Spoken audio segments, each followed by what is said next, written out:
So, guys, welcome to the Backlog podcast number 60. And today we're going to be talking about EVO 2023. Now, did you guys get a chance to actually, I feel like we watched a lot of EVO, or at least I did this week. And I was there all 3 days for the most part, watching just amalgamation of fighting game episodes or matches. I missed a fair bit. Yeah, you literally can't watch it all. You can't. There's multiple like if I tried to watch Mortal Kombat, I would fall asleep. So that was off the table. Right. That's been true for the past like 5 to 10 years. I can't see why that wouldn't have changed. But no, it was cool. As I said, I mean, it's the 1 year I have to Google how to multi-stream because there's so much going on at once. It's hard to track it all. But yeah, no, it was cool. There's a lot of awesome main tournaments. There's lots of side tournaments. Hell, there was even like a Mega Man Battle Network tournament. So there's everything. What? I guess I'll have to check that one out. All right. It's kind of amazing. There was a Maxi Boost 2 tournament too. So yeah, I mean, if you're into hyper obscure anime shit, Evo had everything for you. Boost 2, huh? But yeah, no, it was really cool. Like the Street Fighter matches were amazing. The Tekken matches were good. There was a lot of mirrors, but there was also some really cool and diverse top sixes. So yeah, I wanted to say top 8. Seeing Coney. But, I'm so sick of seeing Coney. Yeah, no. As I said, this was literally the. I think they said at the end it was the biggest open tournament ever. It might have actually been the biggest esports tournament ever in terms of participants. So huge attendance. Yeah, that's the attendance was absolutely insane, and it showed. And honestly, all things considered, it was handled pretty well. You know what I mean? Like there weren't any big drops, and like we had our commercial breaks. There was a lot of commercials, but I've seen years of Evo where like we had like signal outages and stuff went down for a while. So. I'll take some more commercials if the stream isn't a blow up, and it wasn't. Yeah. So it was pretty cool. I heard Punk the Fraud somehow got a bad monitor again. Unlucky dude. Seems to get it at every event. I can't believe they actually switch out the monitor right before he plays. Yeah. It's crazy. It's a good option select. It is. So he can't win if he's lagging. But did you guys have any particular like favorite moments from EVO 2023 that you can think of? Quintessence, did you have any favorite moments you can think of? Honestly, I was a big fan of all of the reveals. Like, so many games were just popping off during EVO. They're like, here's this. And you're just like, oh my god, there's so much going on. Yeah, absolutely. That was my highlight. I felt like a lot of the Street Fighter wasn't super interesting because we're still in this just like drive rush lockdown meta, and I'm not about it. But it was cool seeing a bunch of Chun-Li's. Fair enough. Yeah, Hi Tani had a great Chun-Li. Represent. And what is it? What did Leffen win? Leffen won Guilty Gear. Guilty Gear, yeah. That was actually pretty cool. He has now joined the very surprising. Yeah, well, I mean, it wasn't. It wasn't because I mean he's been a very good Guilty Gear player for a while. It was surprising how hard he went on Guilty Gear this year, though. And he's just like, I know, I just want to be number 1 in Guilty Gear. It's like, oh. But I mean, he did it. I mean, he's now a multi-game EVO champion, which is a very, very rare, rarefied air. Speaking of EVO champions, freaking Arslan Ash in Tekken just casually putting another freaking notch on the EVO bedpost. Yeah. As he just destroyed everyone. Four-time way to a very, very convincing victory. Yeah, four-time EVO champion, and I think the only 4-time player, I guess. Yeah, of all time. But I feel like this isn't a fair title, and I know it sounds weird, but the years that he had won EVO were 2019 and 2023. and he won EVO Japan 2019 and EVO 2019. He also won EVO Japan 2023 and EVO 2023. So I feel like it's not fair to count EVO Japan. Oh, yeah, I completely agree with disagree with that. You're trash talking EVO Japan? No, I don't know. Damn. I just think like if it was like if he won 2019, 2020, 2021, 2022, whatever, 23, I would be like, okay, he's clearly dominant. But he was just on for 4 years straight, where EVO Japan didn't really exist until a few years ago. Yeah, but the fact that he won EVO Japan, which a lot of just silent killers come out of the woodwork that don't travel, absolutely speak to his talent. So I would say, like, if you were to stack up, like, I don't want to hate, I don't want to be like that, but if you were to like look at the average level of competition in EVO Japan and the average level of competition in like the EVO US taking out internationals, I don't know. I mean, EVO Japan's probably got some pretty crazy people that just like live in the woods and only play fighting games and don't go anywhere other than EVO Japan. So what do you think Japan is? Yeah, exactly. You just come down from the mountains after trading Guilty Gear for years and just destroy it. Is that racist? I can't tell. Japan's got a lot of mountains. That's where you do your ninja and fighting game training. Oh my god. But no, like, for real, I gotta say, like, I mean, Japan is the mecca. They're the home of fighting games. They're people that have just been fiending on fighting games for like 30, 40 years.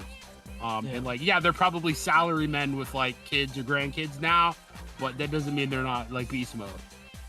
So I mean, the fact that he won in EVO Japan absolutely speaks to his talent, and I would say right now he's probably, you know, the #1 ranked Tekken player in the world, which, you know, kudos to him. I think he literally is the #1 ranked Tekken player in the world right now. And that's fine. That's cool. That's great. But man, I hate his fan base. Arslan Ash's fan base? Yes. What's wrong with Arslan Ash's fan base? Out of curiosity. Man, they shit on everyone else. Right. They just shit on everyone else. It just doesn't matter. Like, you'll say something good about someone else and they're like, oh yeah, but Arslan Ash would get their shit in, you know? But like, that's trash compared to Ash. That's like typical, like, you know, LeBron v. Michael talk. You know what I mean? That's sports. I hate that garbage too. No, I'm not saying it's good. I'm just saying, like, you know, it's not without precedent.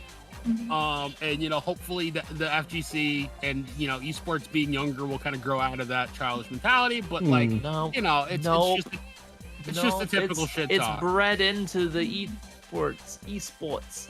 But, esports.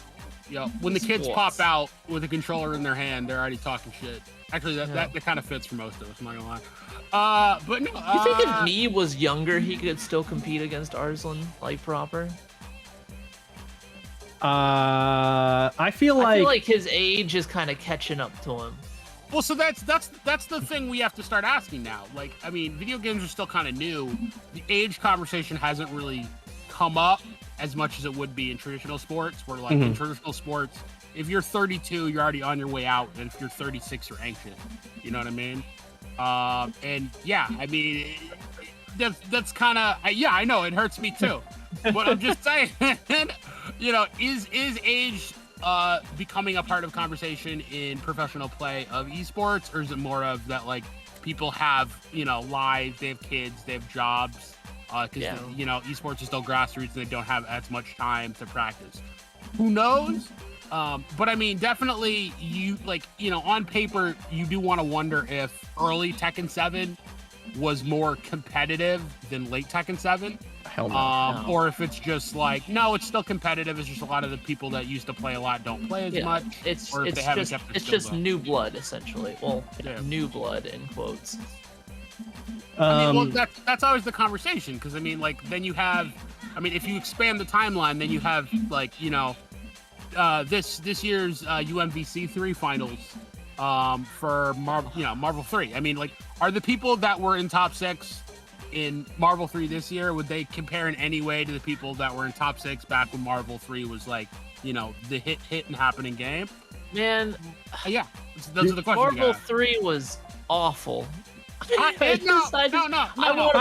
enjoyed it. I personally enjoyed it. I am so sick of watching Zero loops. I don't know. Loops, Zero Fruity Loops all over the place. I was okay with it up in the grand finals. You don't like Zero May Cry? Yeah, I hate Zero May Cry. That one dude with Iron Fist on his team, that was a sick team. Yeah, that's fine. That was cool. I watched some of that. I was like, this is sick. Somebody's trying to, like, you know, make something else work. And then here comes Zero May Cry, just bulldoze in. And then we have our finals. I was going to say, like, I mean, I think someone made a really cool suggestion last time I saw a thread about Marvel 3. And that they should do, like, a ranking thing where, like, you get scored less if you use top tiers. So, like, it encourages more, like, low-tier teams. Just to, like, kind of spice up the game, because who knows if we're ever getting a Marvel 4. I think that would be fun. What I would propose, personally, is a point-based system. And so you have, like, super high tiers, like Zero and, like, Dante. Have them, like, cost X points, and you have a point pool, which you can spend on your team. Yeah, but I mean, how would that even apply to, like, who wins it, who loses? You know what I mean? Because obviously you're going to win a match with your absolutely, like, ridiculously high-tiered team. But it's like, oh, but I lost because, like, I was in negative points. You know what I mean? Get the fuck out of here. I think it would be hard. It would be hard. You wouldn't be able to go negative points. I feel like you misunderstand. Oh, yeah, okay, you would have your set pool, right? Say like Zero costs like 5 points, and you have a total of 10 points to use or something like that. Boom, Zero's already used a huge chunk of your team, and so you can't pick Dante, who's also 5 points. Okay. Yeah. Yeah. As I said, that would change up the meta. Even though it would never be allowed on an EVO stage, because, you know, Sony's a professional company, Sony owns EVO now. I would love to see the like Ultimate Marvel 3 mod stuff getting a tournament of its own, because some of the things and the characters they're making in that look absolutely sick. And, like, I think me and Matt had a conversation a while ago about how, like, fan mods are the future of gaming. Because, I mean, who wouldn't want video games that, like, you can add your own content to? Like, you can make your own patches, you can do your own things. That would be sick. Fan mods have been doing that for ever. I don't know. Yeah, but I mean, I think we're hitting a new, just like there are more indie games coming out than ever before. I think we're hitting kind of a new plateau in fan mod creation and creativity, and also, like, ease of ability to make. And I'd love to see some tournaments like the modded Marvel 3. I think that'd be some sick stuff. But yeah, I mean, it was still an okay tournament. I kind of fell asleep during grand finals, but everything else was dope. And yeah, I mean, Tekken was cool. Street Fighter was amazing. Marvel was fun. You know, the movement in Marvel is always amazing to watch, even though it's like, okay, 2 touches and you're dead. That's just how the game works. Yeah. Were there any other tournaments you guys watched? Yeah. I mean, I think for me, the highlights in particular were EVO had a side tournament, a Project Justice side tournament that was really fun to watch.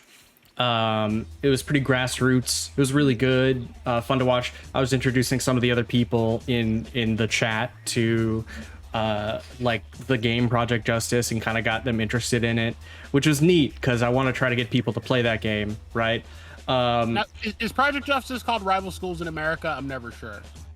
No. So Project Justice is Rival Schools 2. But for whatever reason in the States, they decided to call the sequel Project Justice. And it might be called Project Justice Rival Schools 2 in Japan. I don't know.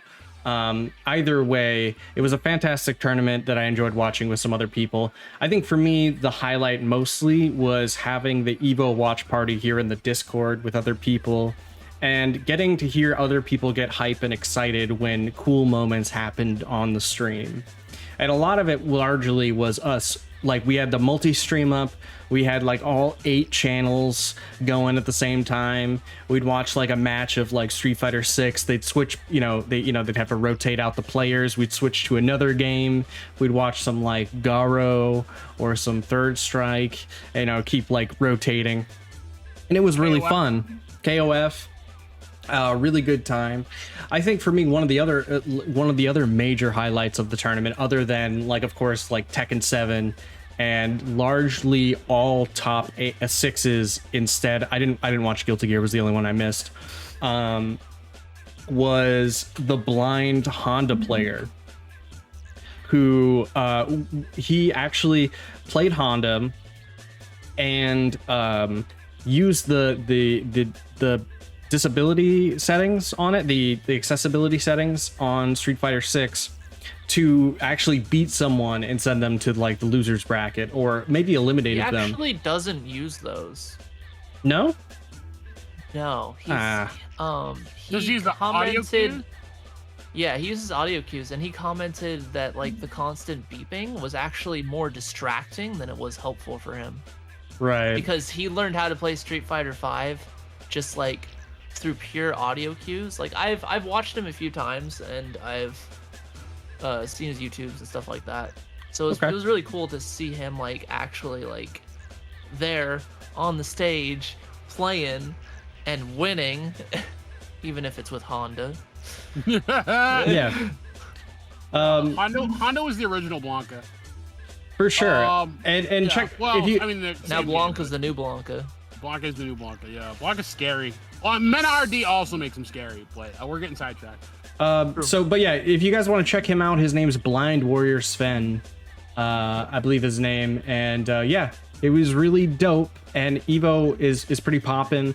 I think another thing that was really interesting, kind of going into EVO, was like right before it felt like we got tons of information on Project L and how that's coming along. It was really interesting. I'm very curious about the game. It finds out that it's 4-player. It's 2v2 tag fighting game. Thank God, Riot Games found a way for you to blame your teammate in a fighting game somehow. It's amazing. Somehow I can shift the blame in a fighting game to someone else. It's honestly a miracle, and I couldn't be happier. Thank God. Matt, I can't believe you didn't pick up that conversion that I set up for you. I know. Like I've been. For me, it's sort of like I've had to blame myself for so long that once this game comes out, we can kind of get past that. So no more blaming the beast is what you're saying. That's right. Yeah, mankind doesn't have to blame the beast. They just blame their teammate. But yeah, so this is very much a Marvel hyper fighting type game with simple inputs, which I think is great. It's going to be free to play. And I think just saying that too, like having it being a Marvel style game, it makes me realize that I don't think it's going to be the free-to-play future of fighting games that we thought it is, because I feel like hyper fighting games are literally the least inviting version of fighting games. It can be very overwhelming for newer players to pick up and play. There's lots of things going on the screen, that sort of thing. Characters instead of one. Yeah, learn 2 characters instead of one. But overall the game looks really cool. What did you guys think of Project L? I think it's very pretty. It looks like they're making a really, really solid foundation for the game. Some of the combos they showed off were just super sick, and I'm like, oh man, I could totally play Ari, or I could totally play Yasuo. It seems like it's going to do well. And not just because Riot's behind it, but because everyone that they have gotten to work on this game has a passion for fighting games, it seems like. Yeah. And that really shines through in the gameplay. And I want to say it also feels it does feel like a fighting game player's fighting game. It doesn't feel like they're babying you too much. And there's still some sauce in there. It is made by the Cannon brothers. There's lots of sauce. Plenty of sauce. And at least you can say it'll have a longer lifespan than probably something like Marvel, where that game is eternally unpatched and things that really need to be fixed. But yeah, it looks like a really good time, and I want to get 4 people in a room together and play that game. That looks like a lot of fun to me. August, what did you think of Project L? Fantastic rollback. We could all be online too.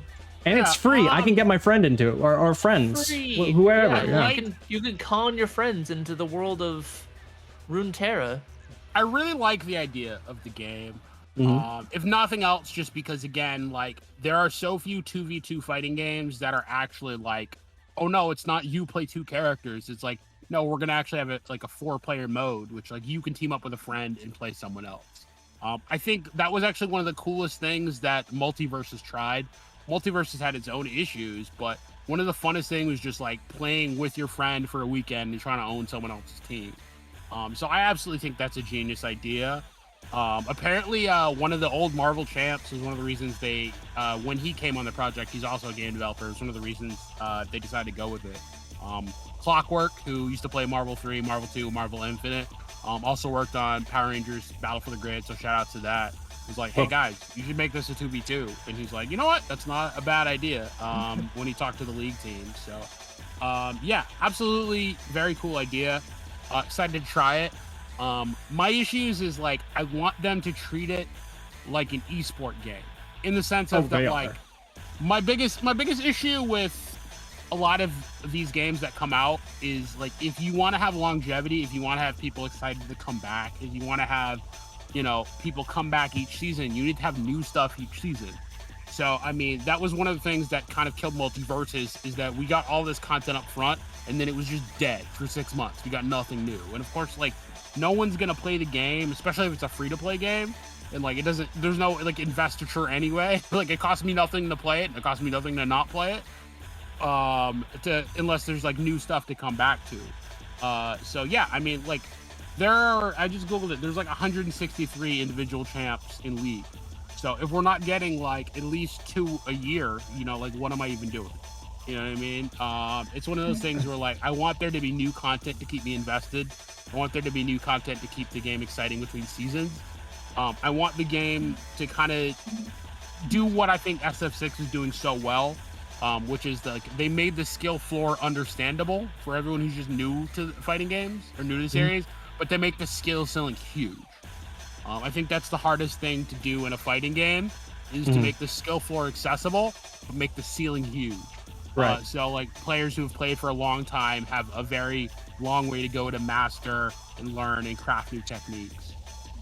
So yeah, absolutely super excited about it.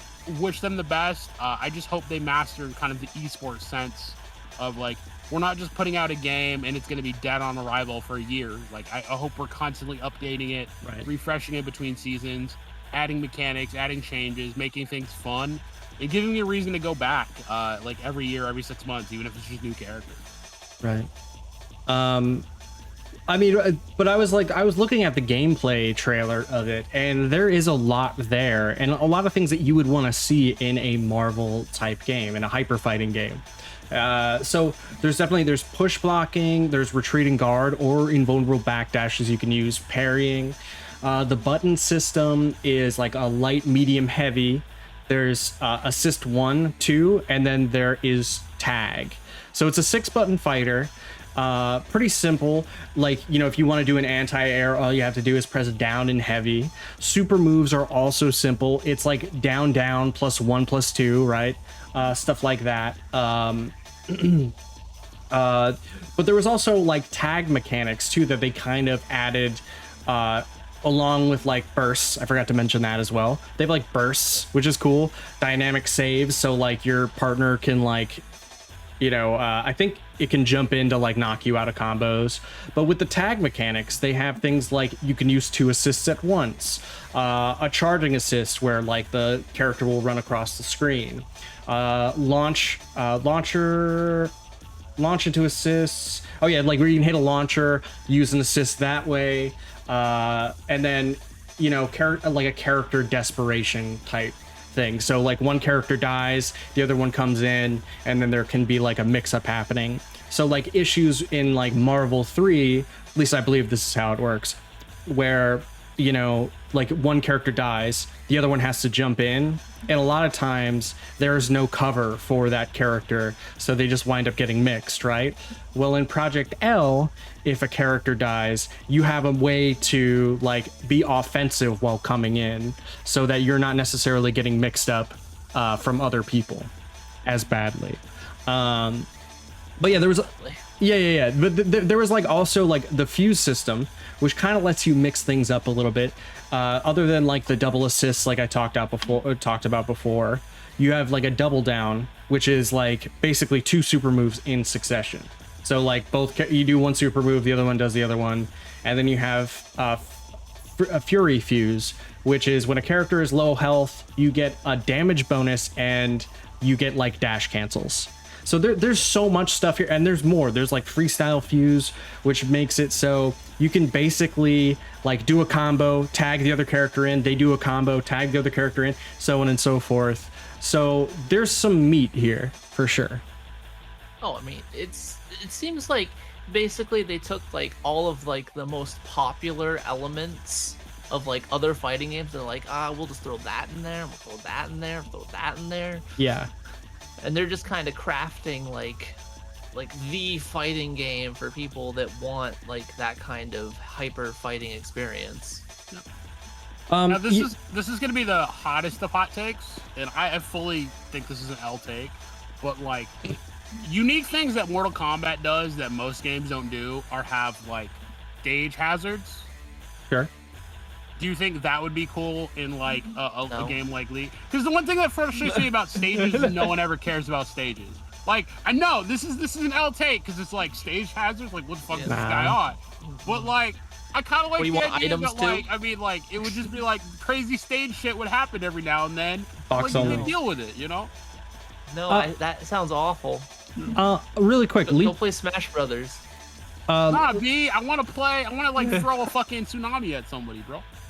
Really quick, Leapfrog, if I'm not mistaken, so you got a chance to play esports, you know, Project L, and I'm assuming they let you pick your fusion system, which is like the 2x assists, the double super, I think, or freestyle fuse. Yeah, like it has like a little mini groove system in there to which you at the beginning of the match you can pick, which I mean I think is really kind of like gonna be huge for this game and give it so much more depth, and I don't think it's gonna have the same issues that something like oh my god, what was the name, Multiverses had, because that game feels like it's a much shallower fighting game than even this is by a lot. You can block in Project L. It's already got a leg up. You can that was the one kind of like, really? You got that's a decision you guys made? That was the really like, okay, that's certainly a choice, part of Multiverses. But no, yeah, I think if you have a character can run and charge their attack, all right, you guys do you, I guess. As I think Multiverses was definitely fun. I played it for at least like, 10, 12 hours. But I think my biggest issue with that is that, like, again, it felt like WB just forgot about the game for like half a year, and for a game like that, especially a free-to-play game, you can't do that. You know what I mean? Like, well, it was apparently in beta for that. Yeah, it was only in beta though. Even though they said it released. They're like, Multiverses releases after the beta, and then they're like, no, we're still in beta. No. You know that DLC you bought? That was beta DLC. Yeah, that was beta DLC. You spent what, $200? All right, so I'll see you in a year. And maybe. It's like I'm gonna hold on to your money though, just so you'll get it back in a year. Just wait a year. Cool. I'm good for it. I'm WB. Oh man, that's how that feels. We made the Matrix. Like we're you gotta trust. But, exactly. All that money went into Mortal Kombat. So I'm so sad about Multiverses. Buying J.K. Simmons. Fun. But I mean, speaking of games returning from the dead, we're getting Nickelodeon All-Star Brawl 2. Well, we'll get to that. We'll get there. That is on the list. Before we jump ahead too far, there was also the Yasuo trailer that had dropped for Project L, kind of wrapping that up a little bit. And it really seemed like Yasuo is a mix of Strider from Marvel vs. Capcom and also Leo from Guilty Gear in some ways, the way he like crosses people up and stuff like that. Actually, I have a specific question. What? Actually, you know what? I'm gonna ask this. What did you guys think of Yasuo? Did you think he's pretty cool as a character? Yeah, I think Yasuo looks amazing. Yeah. He seems like he has so many cool options available to him. I think he's gonna be one of those characters that has like a ridiculous amount of depth. Like maybe like on release he'll just be kind of like okay to good. Yeah. And then as people are like, oh wait, you could do this, he'll just like start like climbing up in like the usage and the power scale, if you will. But he looks super good. He looks super fun. I think the more like secret tech people figure out with characters, it always makes the game more interesting. So yeah, I mean, if the game has been designed by some really fighting game people, I hope they haven't been held back by like WB asking them to like casual it down. But yeah, I mean, if it's deep as I'm hoping it is, then yeah, I'm really excited. What? What do you mean? Did you not hear him? Oh, we're talking about Project L. Project L. Yeah, we're talking about Project L. My brain is still Project L Yasuo. That's okay. Yeah. I meant League. Excuse me. Like as I said, Riot I'm hoping, Games, baby. Yeah. As I said, I'm hoping that it is everything the FGC wants, and that it is both a game that is accessible for casuals and also very deep. But yeah, I'm super excited, super optimistic. I mean, it looks like Riot's taking a really like hands-off approach and just is kind of like, you guys do what you want to do. If it sounds cool, pitch it to us, and we'll, work with it. Yeah. I mean, Valorant kind of like how we got the 2v2. Yeah. Valorant's a fun, more accessible CS:GO. So it's not like they haven't adapted hybrid genres before and made them accessible and fun. So I'm excited. Fun. And then I guess I have like this other league specific question for Quintessence, because he is the only person that actually plays League of Legends. And I guess my question is, how do these characters' movesets compare to their League of Legends counterparts, Project L to League of Legends?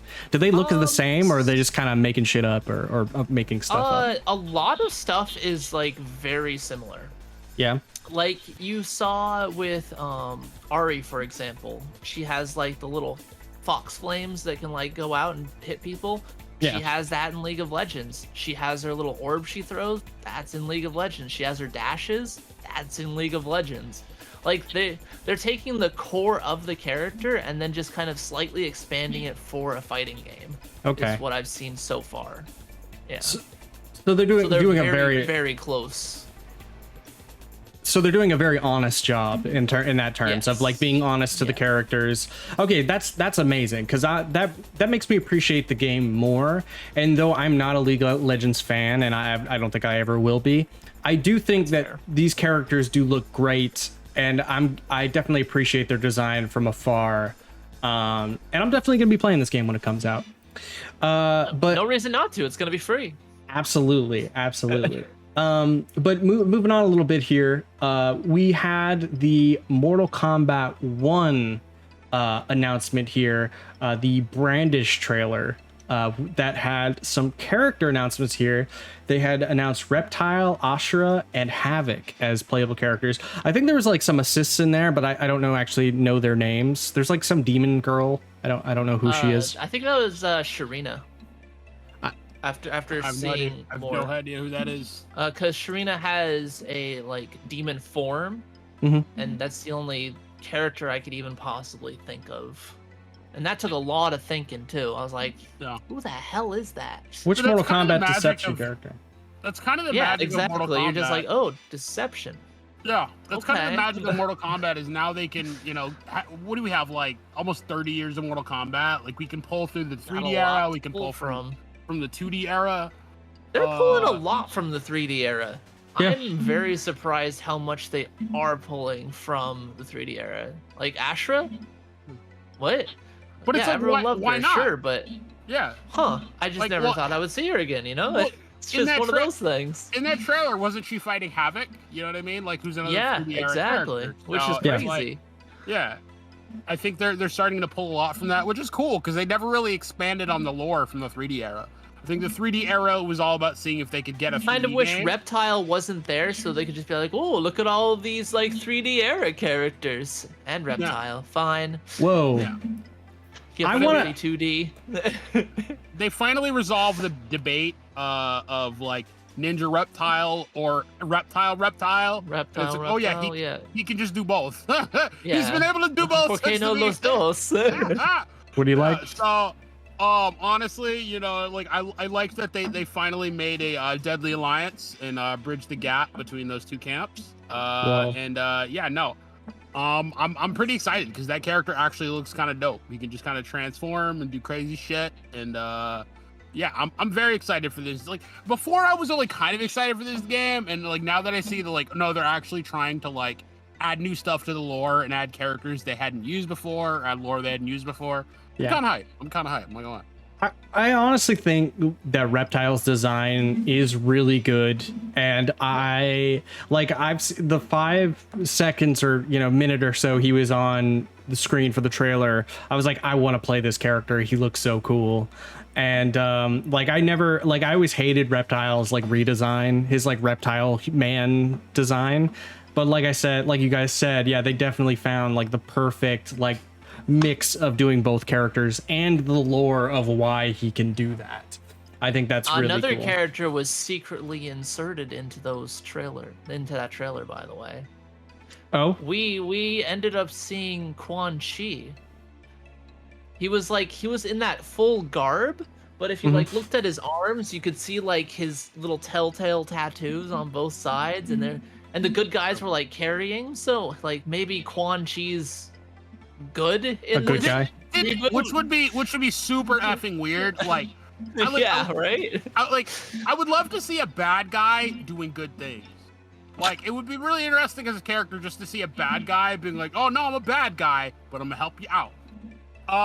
But like, yeah, no, as I said, I think Quan Chi had already actually been leaked, just because of the DLC leaks or something like that. Yeah, not really leaked, right? But yeah, no, because then they confirmed it like the day to after. see him as like part of the trailer, though. Yes, and like part of the story, even it seems like.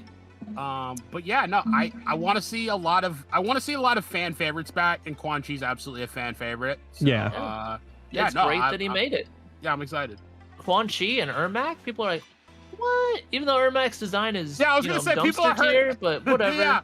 People are hating pretty hard on that Ermac redesign, but we'll see. I mean, MK11's Ermac was godly design. It was perfect. It was just like, oh, this is Ermac. He could have this design. Where is he? He's dead. You saw him in the crypt. Max was even saying they updated some of the game mechanics too. Like I think he said they'd finally added dash blocking in. So they're they're working towards kind of updating the system, the mechanic system. The animations looked smoother actually in this trailer. Yep. Like they far less jank, which was one of my hyper criticisms of the game, looking extremely, that Mortal Kombat jank. Yeah, they can't quite escape those animations. Exactly. Yeah. Every Mortal Kombat game has jank. But it was looking a lot cleaner. Like Reptile's moves were looking a lot cleaner. Smooth. When he did like the leg bite into the death roll, I was like, oh, that looks sick. All right, let's get more animations that look like that. Yeah. I personally think that they're doing a fantastic job, and not only with the character redesigns, which I think are some of the best redesigns they've ever done, but they're also still doing an amazing job showing the story elements of the game as well. In the trailer. Each trailer, which is insane for a fighting game to do, is like, hey, you know what? The story's pretty good. And even then, like I've watched it a couple of times, and I'm like, I'm interested in the story. Like they're doing such a good job world building in like 3 minutes time. I've never seen a game do this that well. I mean, MK is always fun to, like chill back, suspend your disbelief and be like, yeah, okay, cool. I can have some popcorn and watch this. Yeah, MK always at least has a popcorn worthy story. I'm never saying for sure. I'm not ever saying it's good, but it's at least like, okay, this is actually a coherent story and not the dressing of a story like most arcade modes. Yeah. Speaking of new characters. Okay. We had Azucena and Raven's trailer dropped as well for Tekken 8, and I was curious to see what you guys thought about that. I've got some hot thoughts about it. Azucena, the coffee queen, is the here, coffee queen, and she's gonna dodge all of your attacks. Yep. Now, just when you thought Steve was bad. Okay, it doesn't look super egregious because so people are hyper oh my god, this character's dodging and dodging everything and dodging and then dodging and then dodging. However, it looks like there's actually quite a bit of startup to even get into her dodge stance. And I think that might be the key to her. And I imagine also that getting out of her parry/dodge stance, she'll have a bunch of recovery frames where you'll just be able to beat the crap out of her. Yeah. So, I'm taking a more optimistic approach that the Tekken team actually knows what the hell they're doing with this character, and that she will have, defined weaknesses. It's just not going to be like Leroy Smith. But she's cool. I like her design. Her music was a bop. Her design is amazing. She's just the right amount of ridiculous. Yes. I feel. She didn't quite cross the line into the Lucky Chloe cringe that people are so. She's not cringe. She's not repulsed by. Yeah, and she's actually funny. She's a funny character. No. She seems more expressive and has more character than a lot of the other female characters, which is a little bit weird, but we'll get there someday for everyone else. Right. I don't love that her personality is coffee, drink my coffee, but at the same time, that is more personality than most characters, which kind of makes you question it. It's damn. Her lore is that her family owns a coffee making business. Yeah. And so she's just basically a walking billboard for them. She's an anime protagonist. She's I'm going to be the world's best coffee, whatever. Coffee bottle. Yeah. But she's super fun. I think she looks great. I don't have any real complaints about her. She just seems to have a bunch of unique moves. And, rest in peace, Lucky Chloe. For sure. She's coming back. She's coming back. She's a fan favorite. I also love the I also love the little tidbit of her and Lily squaring up and just being coffee is better, and then Lily's tea is the best, and then they're just let's fight. It's so dumb, but it's fun. It's interesting though, because this character seems like she has a dodging style, but she's also has this is a grappler, but has lots of striking too going on as well. So she seems like she's going to be really interesting in the way she can just mix you up. She has a lot of tools. She actually reminds me of Miguel in that regard. She doesn't have a real fighting style. She just kind of does whatever the hell she's feeling. Miguel's just man, I'm kind of drunk and I'm gonna beat the piss out of you, right? That's Miguel's fighting style. He's just brawling. And then we have this chick who's just I'm gonna just taunt the crap out of you. I'm gonna dodge and weave. I'm just doing whatever I want. She definitely nice. It's nice to see. I like the more ridiculous styles. Also, I think it's weird that all of her attacks have these phoenix feathers that come out when she hits you and stuff like that. Yeah. But yeah, she definitely has the power of Peru, coffee, and the phoenix on her side in my mind, and she's just this utterly crazy character. Oh, and her stage is amazing. Yep. The stage is so cool. Yep. It starts out kind of bland, but then you knock him into a temple area, and then you knock him through the floor, and you're in a freaking Mayan or something. Like a hellscape. And then there's well, no, it's like a Mayan temple with gold on the ground and the skulls lining it. Yeah. The hellscape was Ravens. I mean, I think that's another point I was going to make here, is that between Raven and Azucena's trailers, they've really stepped up the amount of stages they've had since like the first batch. Yeah.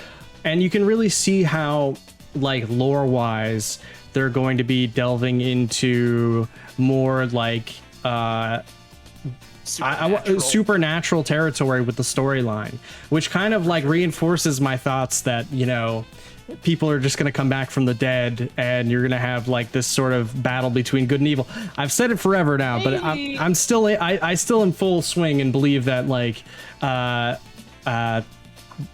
Jun is actually dead and she's an angel. That's what I still think, but I'm probably wrong about that. She's an angel. She's an angel. How much you bet they're gonna go with? Like she's definitely not an angel. How much you want to go? How much you gonna go with a third option where like she wasn't killed, she was like banished to like another dimension where she worked on her like purification skills, and now I she's still back. say she has kind of like almost an exorcist outfit on, and she may be related to Claudio's like exorcist group at this point. There's definitely a battle between heaven and hell going on for sure. I think that's just going to be the major theme of this. Heavily into that kind of stuff. I wouldn't be shocked if like Jin was like one of the final bads or something like that. Like he just loses control after he finally beats Kazuya. He like pushes too far, you know? Yeah. Dude, I think in the last, like whatever the last Tekken game is, like be it like Tekken 12 or like Tekken 20, I think the final boss will just be Kazumi again, but it'll just be like, you know. What if this is the last Tekken game? Ultra Instinct Kazumi. Kazumi's second daughter, Jimmy. Yeah. She'll have drank some Azucena's coffee and she'll be an Ultra Instinct, and that's why she'll win. Exactly. Kazumi has a devil form though. Speaking of cool ass stuff though, is like Raven. Raven is like, oh my god. I really thought he had such a cool trailer. He got the blow up. And he even says it His design that is so good. His ninjutsu has definitely evolved. Like his ninjutsu is on another level, and I have to agree. I'm not looking forward to fighting him. I'm gonna be punching, and there's just gonna be he's gonna be like, oh, Kajibushin no jutsu, and like just Naruto all over me. No. It's gonna be awful. Yeah. You know, it do look real cool. I love his final smash there. Yeah. Final smash. You know what I mean? But no, his rage art looks amazing. I found it really funny because so many people were making memes about like his rage art looking down like they're like raining down like destruction on you, and most other people's rage arts is just like, oh, it's just a really big wind-up punch. Like Oscar punch real good. Yeah, the scale of the rage art seems really off, but yeah, no, Raven stuff. I mean, like Kazuya kicks you and like the freaking ground explodes. Like some characters got robbed on their rage art. Lars turns into a literal lightning bolt, and but yeah, no, you're absolutely right. I think this is probably the best rage art in the game so far. It looks sick. Pretty good. It's pretty good. I can't think of one better. I like how he says nothing personal at the end. Yeah, right. Like, yeah. Oh yeah. Nothing personal, kid. Yeah.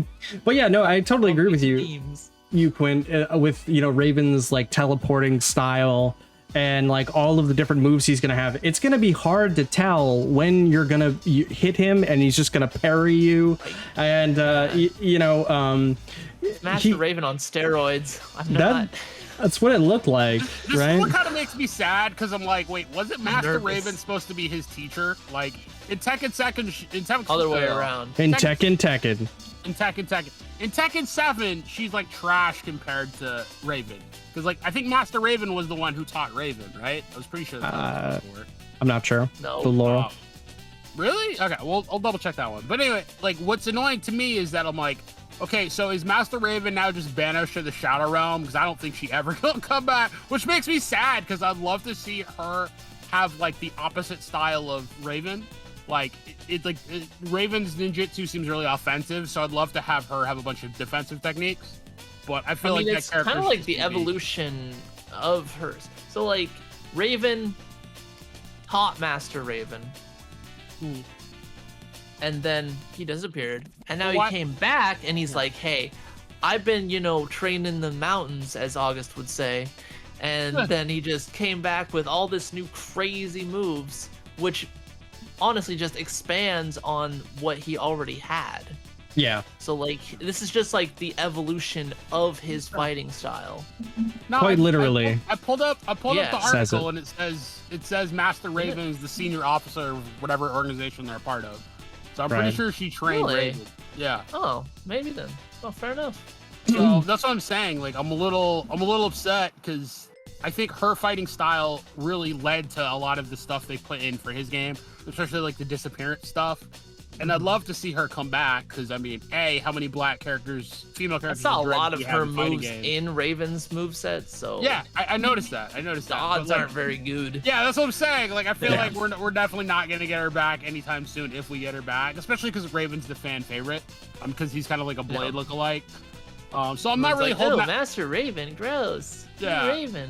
So I'm not really holding that hope that she ever comes back. But if she ever comes back, I'd love to see her kind of be like a defensive version of that same style. But as it stands, Raven's new moveset looks sick, and I'm super excited to check them out. For sure. Great design, great moveset. I hate him. Yep. I'm jealous. More announcement that had popped up, and you know, definitely way too much stuff we got to cover today. So we got to kind of cover a lot of ground. We gotta start zooming. Fatal Fury City of the Wolves. And I actually thought this was really cool. I'm glad that they're bringing back Fatal Fury or Garou. This game. Yeah, I was gonna ask, is this replacing the Garou announcement? Like this is gonna be the game, not like Garou? This is so. Fatal Fury and Garou are the same thing. They're the same universe, right? No, they're the same game. Oh, same game. So in Japan, it's just called Garou. So it kind of has it's weird. There's a weird naming convention going on with Fatal Fury and Garou. Like Fatal Fury in Japan, it's just called Garou. But yeah, so City of the Wolves was announced. I thought it was really interesting. I'm glad to see that they're kind of moving forward with this. I am a little bit disappointed that they're not using a pixel art style to the game. I feel like it would have been way cooler if they just kind of kept it like in its own lane of style. But they're rehashing a lot of the Fatal Fury, King of Fighters 15 art, and they're just kind of porting over a lot of characters to Garou in the same style. Because, you know, a good portion of the characters are kind of going to be over in there. And there was some pseudo announcements, believe it or not. During the beginning of the actual trailer, a lot of characters show where they are and then they make a noise, you know, and someone went through and sort of mapped out what each character was. And I went ahead and I made a list for you guys here of all these characters. So we're gonna go ahead and get some sweet announcements here. There are 11 characters: Terry Bogard, Andy Bogard, Rock Howard, Mai Shiranui, B. Jeanette, T-Zoc is coming back, Billy Kane, Marco Rodriguez or Cushwood Butt, Hotaru Futaba, Gato, and Kane are Heinlein. Heinlein? Heinlein. I don't know. German name probably. But yeah, so you got 11 strong characters here. It's going to be cool because it's going to be a mix of like Fatal Fury, Garou characters, mostly Garou, you know, characters we haven't seen in a long time. And so that's going to be really fun. The return of Z-Hawk, T-Zoc, and Cushwood Butt, I'm excited for. Anybody have any like kind of takeaways they wanted to touch upon before? As I said, it's still really early, so you know I gotta reserve my judgment. You know, I think that's fair. I love the mechanics of Grow Mark of the Wolves. I've played a very little amount of like the original Fatal Furies on the SNES and earlier. They're okay, but I think Grow Mark of the Wolves was definitely like, you know, the farthest in those mechanics that we kind of got. And something with like a similar version, updated version of those mechanics I'd be really excited about. Yeah. I think, it's definitely an opportunity to be like, oh, this interesting gameplay we've had in the past. Let's see what else we can do with this. And not only that, but you're basically getting a 1v1 version in some ways of King of Fighters, where... So let's hope that we see something interesting and they bring something to the table. that we haven't seen before. Helpful. Same. Definitely helpful. Moving on. Golden Age. Let's just keep going. It's insane. This is insane. Speaking of KOF 15, there was NAJD and Du Long that were announced, as well as the Crossplay announcement saying that is now available. So you can now go on and you can play KOF 15 against any other console, and also with improved matchmaking from what I've heard. They didn't quite say that out loud, but this is just what other players I've heard have said. That's probably because there's a bigger player base now. Yeah, because there's more than 20 people playing now. Yeah, you got like your pick of the litter there now. Right. Go. No longer Discord bound. No longer Discord, exactly. So I think this is really gonna like help out the KOF 15 community quite a bit. And sure. I might start playing it again. I went ahead and I saw that there was a Steam sale, which, if you guys didn't know, there's a Steam sale until the 17th, which is next Thursday or so. So there's like some sales on some major games and some DLC, so you guys can go check that out. Some KOF 15 DLC as well, which, you can kind of go through, pick up some of the characters you didn't have before. That's what I did to get caught up. So we have NAJD that was released, and she's kind of like this sort of like telekinesis, like uses shadows as a weapon, picks characters up, that sort of thing. She uses like shadows like a dragon, and it's very reminiscent of Hiei from Yu Yu Hakusho. I'm sold. Another cool, she just looks like a generic character, but I kind of went in and I dug up some information about her, and it finds out that she was actually created in a character design contest. Oh yeah, I remember this. That was held between SNK and Manga Productions, and the artist was a Saudi Arabian artist named Marshall Al-Barek, and I apologize if I pronounced that wrong, but I thought that was really cool because she is a Middle Eastern character, and I really loved her design. And so kind of when I read a little bit about it, I was like, oh, this character is actually kind of dope, not just generic edgy character. This is like, this is my OC in this game, and I thought it was pretty cool, especially like with Middle Eastern representation being pretty few and far between. Yeah, exactly. And then I kind of looked into Du Long, who's was introduced in KOF 2003. He's an assassin type character, and he has lots of different kind of weird abilities, but basically what you need to know is he uses necromancy. And so he uses like limb disintegration to teleport. He uses like spiritual power, like spirit bombs, spiritual limbs. And then, there's some like shadow abilities. This character's kind of crazy and a little bit weird. Yeah. I mean, every KOF character, literally. Yeah, basically he's like an amalgamation, and I thought that was kind of interesting. And they had announced that he's coming out autumn of this year, so that's right around the corner. Kind of looking forward to that. Still getting a lot of support. Yeah, it really needs it. I mean, I wasn't sure after the rocky start, but they're sticking with it. Props to them. It very much needed that like a year ago. Like if this happened like a year ago, I think it really would have helped the game out a lot more. But it lost so much momentum, and unfortunately, we all can kind of see that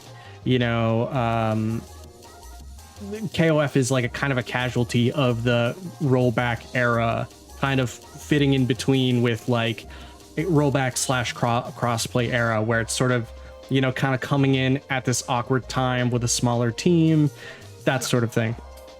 I think one of the toughest parts about KOF is that it's a more complex game, just to reach kind of the skill floor than even Street Fighter. So it's one of those things where like if you don't have a good and active community to not only interact and play with, you're gonna have a bad time. So it absolutely was kind of a casualty of that. Yeah, man.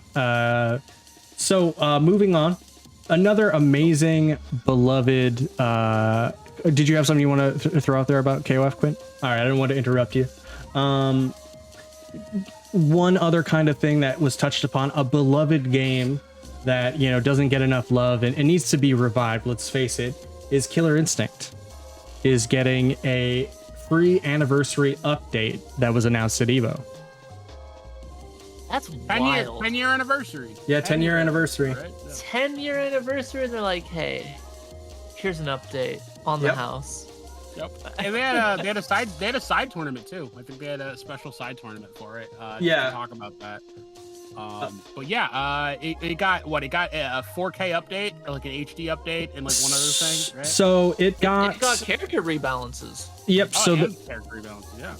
Correct. Yeah, there was a balance update. There is improved matchmaking, and then there's also a 4K support.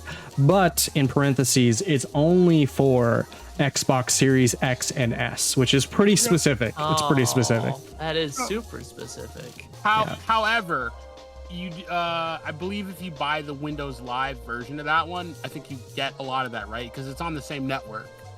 I assume. Right? I'm not sure. Yeah. I couldn't tell you. Max was going into that about like, okay, so if you want to buy a version of KI, don't buy the Steam version. Buy the Windows version, because Windows version has the full matchmaking with everyone on Xbox. It's a bigger player pool, and also I think there's something about that makes it like a little easier to play with, and you get more people to play with. But yeah, I mean, KI has always been a great game. I wish more games did what it did and tried to make defense an active task. Yeah. Because I mean, the idea of like still being able to like get out of something when you're blocking, by Yomi, by reading your opponent, super cool idea. And yeah, I hope to see more games do something like that in the future, because it makes games exciting even when you're mid combo, you know, you're getting your ass kicked. But yeah, KI's great. I mean, I would love to see. Experience with KI. I would love to see a sequel. I mean, not for me, but just for the people that love KI. You know what I mean? I think it really deserves it. It has a super passionate fan base, and I think largely thanks to Maximilian Dude, and you know, other content creators on the reg. Yeah. Like, this game's cool, right? But if you guys tried KI, so moving on with the announcements here, we've only got a couple more. Under Night In-Birth 2 was announced. System Celeste. Yeah. Finally getting rollback coming to theater near you. I'm the rollback so nation mixed on this announcement. Okay, why is that? The graphics haven't changed at all. It's literally the same exact pixel art. I'm okay with that. From Unist. I'm okay with that. It's a stylized looking game. We're having. So they're selling the game again, right? So like you had Unist. They've been selling the game. Looked great, and then you had Uniclear, which was kind of a cash grab, if I'm being brutally honest. Yes.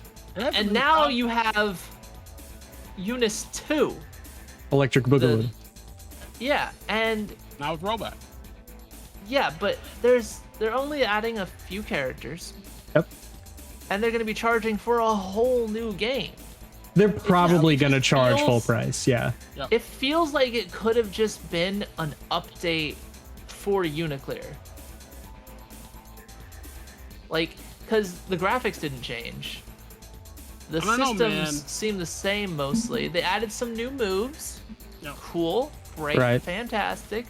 And then like a few more characters, but that's it. That's all we've seen. Yeah. It's great. It's great that it's finally getting rollback. Like, that's fantastic. Like, that's the push that the series like really needs to probably like get going, because it's a super fun game. But I feel like money-wise, we're just kind of getting fleeced. Rollback devs ain't cheap. Rollback devs ain't cheap. Look, let's face it. This game, if you're buying this game, it's basically your way of supporting the community. That's really what it is. Exactly. That's exactly what it is. And it's a game that could have been cheaper. It could have been DLC, but instead we're getting a whole new game. Yeah. In quotes, a whole new game with all the same like artwork and just a few more characters. It leaves a really bad taste in my mouth that they're probably gonna charge another $40-$50 plus for the game. Again. I feel different about it because it's the way they've been doing it. Sorry, man, didn't interrupt. What was that? No, it's fine. I was literally gonna say the same thing. Like, I don't have a problem with the not updating graphics because I think the art style looks great. I don't think that there's anything wrong with that. It looks fantastic, and it always has. Now, I think that some of it looks a little crunchy though, because they up-resed it, and it was never really meant to be up-res because of the way it's drawn or done, and it looks a little crunchy, and you can like see that in the trailer with some of the fighting, and you could see it when they had like a tiny little like exhibition thing where some people played a little bit of it, and you could see that it was crunchy. Like it wasn't as clean because it's been upscaled, and they really should have just worked on it. I don't know. Maybe it's stuff that'll be cleaned up by the time it comes out. Maybe I'm like overthinking it and just screaming at a cloud, you know, but I don't know. It doesn't feel right. To me, fighting games I hate fighting game monetization. All right, let's clear the air on that. But like, I think it's fair. Fighting game monetization has always been bad. I mean, we haven't even talked about. Yeah, so why can't it be better? We haven't even talked about TMNT Costume Gate yet. But no, it's one of those things where, listen, if you're giving me a good product and giving more people ways to play it, because a lot of people just haven't bought Uniclear.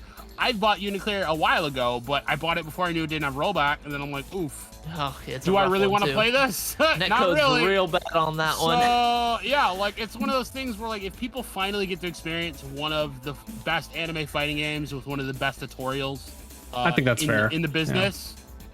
Then I'm perfectly happy with it. Hopefully this brings Uniclear and teaching anime fighting games to a whole new audience and allows them to finally play online with good netcode. So with a $50 gate.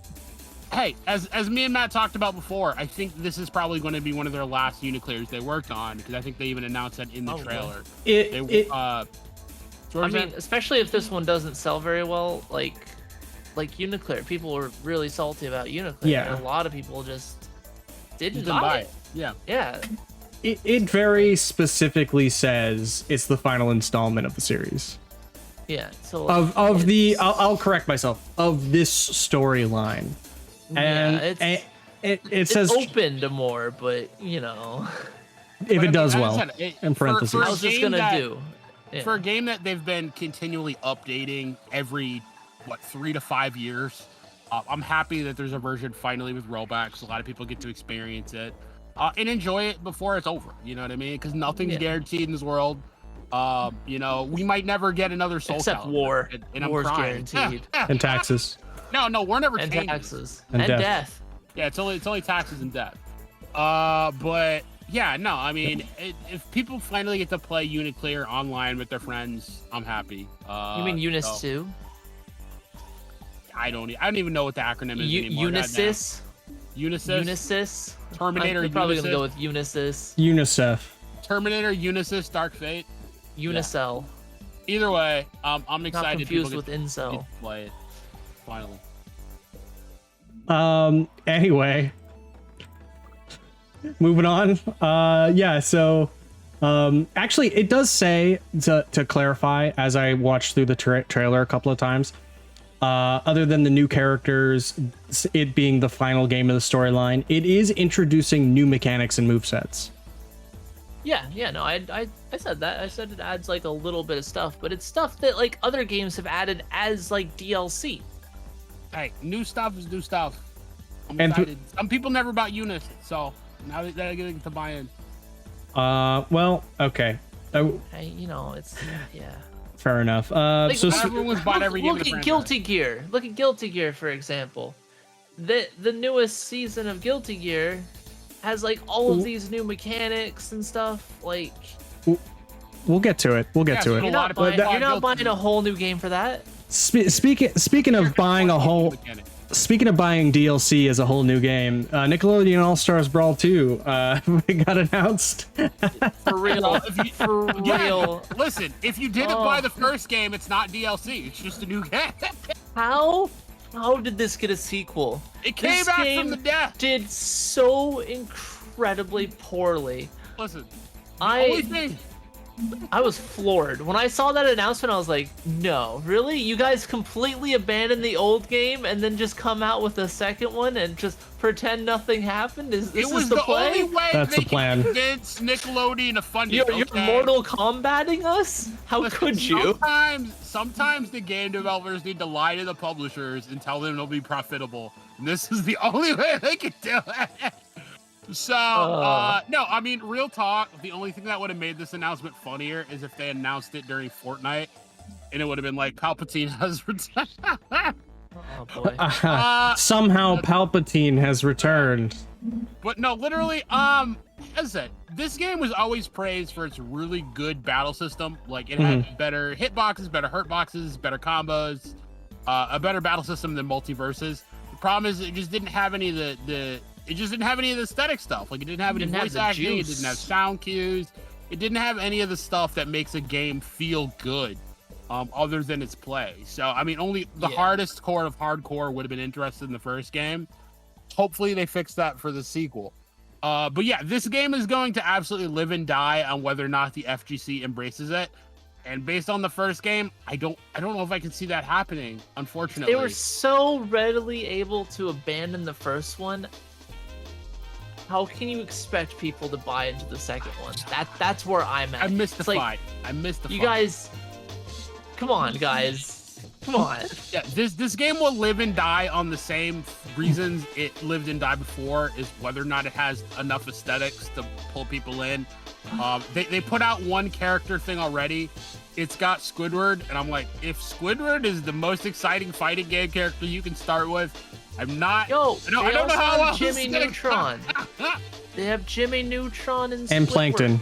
Yeah. And Plankton, yeah. So, obviously, the game's gonna be fantastic. Yeah, Ignore that the game looks practically the same with just a whole new price tag and a 2 on it. Ignore that. We have voice acting now. But Quint, it has the updated graphics like you wanted in Under Night. Does it? It actually does. Yeah, it shows it off. It's a little cleaner. It shows it off as having new updated graphics. But like at this point, it's like, do I even care? you know? Do they even care? So, well, I mean, that's the worst part, is that it's like, I never in my life thought I would want to play Squidward as a fighting game character. Like, I'd play Patrick before I'd play Squidward. So I'm like, I mean, at least in the last game, you could play as Aang, you could play as the Ninja Turtles. They could have people you'd actually see in a fighting game. You know they're gonna recycle all of those characters. Well, those are all gonna be in there. Base roster. Hit me with those first, at least. Get me hyped. Like, this is just weird. But as I said, if the game feels good to play, the FGC might give it a small bump. I don't know if it's gonna be enough. I doubt it. I think there's a lot of ill will and bad feelings for this game after how unceremoniously it was just shut down, essentially. So there was, I don't think it's not the company's fault. I mean, I believe we read about this before on the podcast, where it was actually Nickelodeon's fault for sort of not giving the developers enough money and support to be able to. Developers also didn't communicate. It was like they dropped the DLC and then it was radio silence, and then updates where? Right. I mean, but I feel like that's kind of the common MO when a game just runs out of funding. You know what I mean? We don't even have advertising dollars anymore. Then let us freaking know that the game is donezo, right? Like, I don't know. Maybe that would dissuade people from randomly buying it on a whim to try it and realizing, there's only 10 people playing still. That's unfortunate. I mean, hey, maybe those 10 people will all become friends. You never know. Yeah. Maybe. But yeah, they've added new gameplay mechanics as well. new stages, gameplay mechanics like canceling, like you can cancel moves into other moves now. There's also a campaign as well, and all of the characters have voice acting. So okay, a campaign. Hey, the one thing that game has over multiverses is you can block. Yeah, no, you can block. And the other thing it has a lot of good with the infinite strings, but you can block. Hey, just don't get hit. Same as the Marvel strategy. Same as the Marvel 3 strategy. Just don't get hit. Just don't get hit. Just don't get looped by Zero. Oh my god. You can't lose if you don't get hit. And then lastly, we have the Guilty Gear Strive update here, like Quinn was talking about. A little bit. We touched on it a little bit. So they've recently out here putting everyone else to shame with DLC instead of a new version of Strive. No Strive 2. Exactly. Just Strive. They also have like the free battle update. You don't have to buy the DLC. If you just have the game, you just get the battle update. Wow, what a novel concept. It's true. I'm said, mad. It's because that game actually made money. It's made a lot of money. Just saying. So they had recently announced that Johnny is returning as a DLC character, which I'm really happy about. I love Johnny. Great. Johnny's always been one of my favorite characters to play in the series.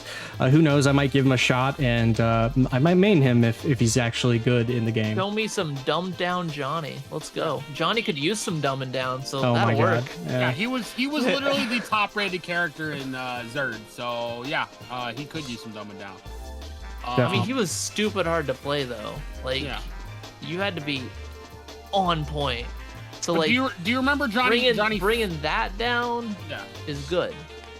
Dude, all I remember is just Johnny absolutely destroying brackets in Zerd, and I'm like, okay, this is ridiculous. So but they put in their time, man.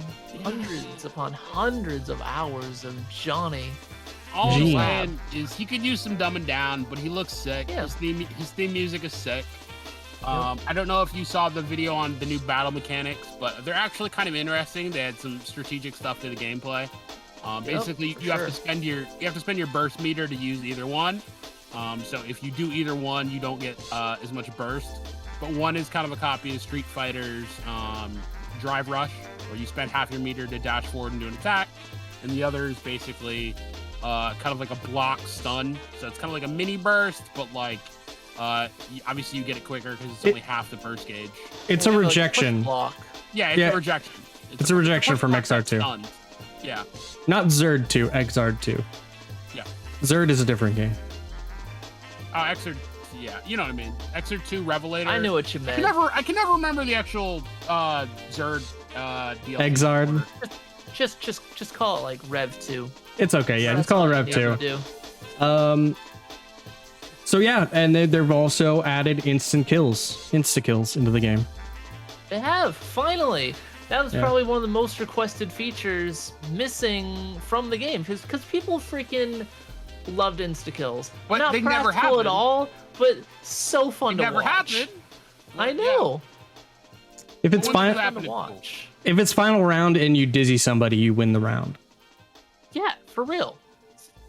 Yeah, so I mean, I can't. It's an incredibly strong mechanic. It is. It's so fun to watch. I can see how they wouldn't want to add that in at first because it's a very intimidating mechanic for newer players. And I would imagine how many people have thrown their controller, like not knowing that that's going to happen. But yeah, no, hey man, the EVO was insane this year. And I'm like, I had a really good time watching it with everybody in the Discord. So shout outs to you if you guys were there, you stopped by, whatever. We hung out. We got to play some games. Capcom Jam Band. Missed it. Were you guys there for that? I was there for some of it. Oh, no, they were so like. I actually kind of feel bad for the band because like they were basically used as a gimmick. But like that shit was kind of chill. Like if they'd had them out a couple more times to like play shit in between transitions, it would have been cool. Because they all sounded great. But yeah, like that was all basically a setup to announce like TMNT DLC.